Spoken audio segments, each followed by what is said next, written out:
Iran America కొట్టుకుంటూ ఉంటే మధ్యలో సందట్లో సడే మీద అంటూ ఉంటారు కదా మనకి.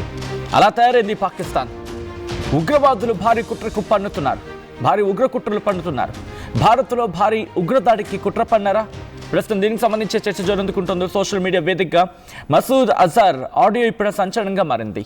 1000 మంది ఆత్మాహుతికి సంబంధించి, అంటే వాళ్ళు బాంబులు పెట్టుకుని పేల్చుకుని చచ్చిపోవడానికి, భారత్లో ఉగ్రదాడి చేయడానికి సిద్ధంగా ఉన్నారట.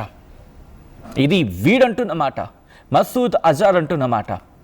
ఏ క్షణమైనా భారత్లో విధ్వంసం సృష్టిస్తామంటూ బలుపు మాటలు మాట్లాడుతున్నాడు. మసూద్ మాటలతో దేశవ్యాప్తంగా భద్రతా బలగాలు అప్రమత్తమయ్యాయి. మసూద్ ఆడియో ఎప్పటిదనేది ఇంకా క్లారిటీ రావాలి. ఆపరేషన్ సింధూర్ దెబ్బకు తోక ముడిచాయి ఈ ఉగ్ర మూకలు. కానీ ఇప్పుడు మళ్ళీ పేటరేగిపోతున్నాయి. వీడేమన్నాడు ఒక్కసారి మీరు వినండి, ఆ తర్వాత డీటెయిల్గా మాట్లాడుకుందాం. అసలు ఎందుకు వీడు ఇటువంటి ప్రేలాపన పేలుతున్నాడు, దీని వెనకాల కారణం ఏమై ఉండొచ్చు? మీరు మాట్లాడే ప్రయత్నం చేయండి, మీరు కమెంట్ చేసే ప్రయత్నం చేయండి. ఆ తర్వాత ఇన్ డీటెయిల్గా మాట్లాడుకుందాం. ఈ కథను మిమ్మల్ని కాస్త కలవరపరచవచ్చు, అయితే మిమ్మల్ని కలవరపాటుకు గురించడం ఆర్టీవీ ఉద్దేశం కాదు. కానీ ఇటువంటి కథనాలు చూసినప్పుడు కాస్త కలవరపాటుకు గురే అవకాశం ఉంటుంది కాబట్టి దీనికి సంబంధించి తగిన జాగ్రత్తలు తీసుకోవాలని ఆర్టీవీ సూచించడం జరుగుతోంది. ముందుగా వాడు ఏమన్నాడు చూద్దాం. इस मजमे में अल्लाह के वो फिदाई मौजूद हैं जो रात के 3 बजे उठ के सिर्फ अल्लाह से शहादत मांगते हैं। ना ये कहते हैं कि कर्जे उतर जाएं, ना ये कहते हैं कि बीवी मिल जाए, ना ये कहते हैं मकान मिल जाए, ना ये कहते हैं दुकान मिल जाए, ना ये कहते हैं बच्चे फर्मा बरदार बन जाए, ना ये कहते हैं यूरोप का वीजा मिल जाए, ना ये कहते हैं अमेरिका का वीजा मिल जाए, ना ये अल्लाह से गाड़ी मांगते हैं, ना नए तर्ज का मोटरसाइकिल मांगते हैं, ना अल्लाह ताला से आईफोन मांगते हैं। ये अल्लाह से कहते हैं अल्लाह शहादत दे दे, हमारे अमीर के दिल में डाल दे, मुझे पहले नंबर पे कर दे, मुझे आगे कर दे। तरह तरह की सिफारिशें कराते हैं, मुझे खत लिख लिख के धमकियां देते हैं कि हमें जल्दी भेज दो वरना ये हो जाएगा, वरना वो हो जाएगा। मुझे अल्लाह का वास्ता दे के कहते हैं हमें जल्दी आगे भेज दो, हमें जल्दी आगे भेज दो। मुझे रसूल के वास्ते दे के कहते हैं हमें जल्दी आगे भेज दो। मुझे मदीना शरीफ की दुआएं दे के कहते हैं अल्लाह ताला आपको मदीना दिखाए, मुझे जल्दी आगे भेज दो। कभी क्या तरीका इख्तियार करते हैं, कभी क्या तरीका इख्तियार करते हैं। रब से मुलाकात का इनको इतना शौक है, इतना शौक है। ये 1 नहीं है, ये 2 नहीं है, ये 100 नहीं है, ये 300 नहीं है, ये 1000 नहीं है। तादाद बता दूं तो कल दुनिया के मीडिया पर शोर मच जाएगा।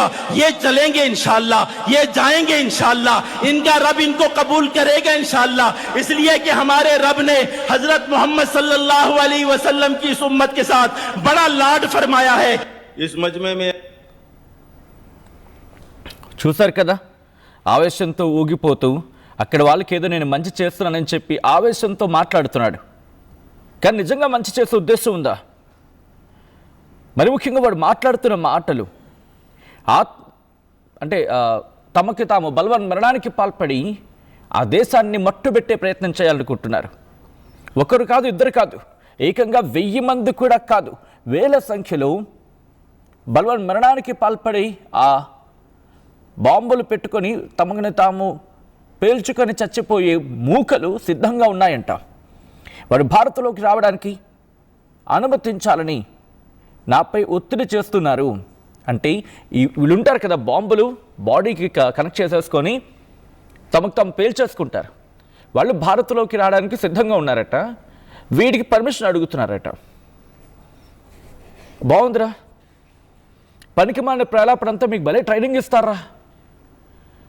ఓకే, వీడికి ఇంకా ఇద్దాం, ముందు ఉంది. మొత్తం సంఖ్యను ఇంకా నేను బయటికి చెప్పను, ప్రపంచం షాక్ అవుతుందంట. ఏంది అయ్యేది షాకు? నేను చెప్తా చూడు, ఒకసారి గుర్తు చేసుకో. అప్పుడు మేము కొట్టిన దెబ్బ ఉంది కదా, ఆ దెబ్బ ఒక్కసారి నేను చెప్తా. వీడెందుకు ఏడుస్తున్నాడో తెలుసా అండి? మనం ఆపరేషన్ సింధూర్లో దాడి చేశాం కదా, దాడి చేసినప్పుడు వీడి కుటుంబంలో ఇంకా 10 మంది చచ్చారు. వీడప్పుడు ఏడ్చాడు, నన్ను ఎందుకు పట్టుకుపోలేదు దేవుడా అని చెప్పి. ఆ ఏడుపు ఇంకా కంటిన్యూ అవుతుంది వీడికి. వీడు ఇంకా అక్కడ తిష్ట వేసుకుని కూర్చొని మాట్లాడుతున్నాడు. అసలు వీడికి ఎందుకంటే భారత్ మీద ఎంత విద్వేషం తెలుసా మీకు? మసూద్ అజార్ 1994లో, ఓకే ఆ డీటెయిల్గా మాట్లాడుకుందాం. అంతకన్నా ముందు కొన్ని యూట్యూబ్ గైడ్లైన్స్ ఉంటాయి కాబట్టి నేను చెప్పే ప్రయత్నం చేస్తున్నాను. ఎందుకంటే ఈ కథను మిమ్మల్ని కాస్త కలవరపరచచ్చు, అయితే మిమ్మల్ని కలవరపాటు గురి చేయడం ఆర్టీవీ ఉద్దేశం కాదు. కానీ ఎటువంటి కథలను చూసినప్పుడు కాస్త కలవరపాటు గురి అవకాశం ఉంటుంది కాబట్టి దీనికి సంబంధించి తగిన జాగ్రత్తలు తీసుకోవాలని ఆర్టీవీ సూచించడం జరుగుతోంది. This is disturbing content, video description is highly advised. ఒక్కసారి ఎవరైనా వీడి గురించి తెలియకపోతే నేను జస్ట్ ఒక జిస్ట్ ఇచ్చే ప్రయత్నం చేస్తున్నాను. 1994లో ఇటు ఫేక్ పాస్పోర్ట్తో భారత్లోకి ఎంట్రీ ఇచ్చి కశ్మీర్లో ఉగ్రవాద కార్యకలాపాలను అక్కడ సమన్వయం చేయడానికి ప్రయత్నిస్తూ ఉంటే అనంతనాగ్ దగ్గర దొరికిపోయిన దొంగ వెధవ వీడు. 94 నుంచి 99 వరకు దాదాపు 5.5 ఏళ్ల పాటు మన ఇండియన్ జైలులో మన భారత్లో ఉన్నాడు వీడు. భారత్ అరెస్ట్ చేస్తుంది వీడిని. ఇక అప్పుడు పట్టుకుంది వీడికి ఆ కసి పగ అంతా. భారత్ని ఎలాగైనా మనం నాశనం చేసేయాలని చెప్పి కంకణం కట్టుకున్నాడు ఈ పనికి మల్ల వెధవ. బహుశా తిడుతున్నందుకు కొంతమంది మనోభావాలు దెబ్బతింటాయేమో, కానీ వీడిని పొగడాలా ఏంది? బట్ ఇప్పుడు ఎందుకు వీడు ఇలా చేస్తున్నాడంటే జైషే మహమ్మద్, హిజ్బుల్ ముజాహిద్దీన్ లాంటి వీళ్ళని కీలక స్థావరాలని దెబ్బతీస్తుంది. వీడిది బాహల్పూర్లోని మర్కజ్ సుబ్హానల్లా అని ఒకటి ఉంటుంది. అక్కడ ఉగ్రవాదులు నియమిస్తూ ఉంటాడు ఈ వీడు. వాళ్ళకేమో వాళ్ళని ఇన్జెక్ట్ చేస్తూ ఉంటాడు. ప్రపంచం మీద ఎలా దాడి చేయాలి, భారత్ని ఎలా దెబ్బతీయాలి, ఎలా దొంగ దెబ్బతీయాలి అనే ట్రైనింగ్ ఇస్తూ ఉంటాడు వీడు. మనకి చెప్తున్నాడు నీతులు మళ్ళీని. ఇలాంటి వాళ్ళని ఏం చేయాలి, మీరేమంటారో చెప్పే ప్రయత్నం చేయండి. ఇంకోసారి చెప్పే ప్రయత్నం చేస్తున్నాను. ఈ కథను మిమ్మల్ని కాస్త కలవరపరచచ్చు, అయితే మిమ్మల్ని కలవరపాటు గురి చేయడం ఆర్టీవీ ఉద్దేశం కాదు. కానీ ఇటువంటి కథనాలు చూసినప్పుడు కాస్త కలవరపాటు గురి అవకాశం ఉంటుంది కాబట్టి దీనికి సంబంధించి తగిన జాగ్రత్తలు తీసుకోవాలని ఆర్టీవీ సూచించడం జరుగుతోంది. This is disturbing content, video description is highly advice. చరిత్ర సృష్టించినోడు ఇప్పుడు ఆ చరిత్రని తిరగరాయబోతున్నాడు. అబద్ధాల గోడల్ని బద్దలు కొట్టి నిజాలను రాగా మీ ముందుంచబోతున్నాడు.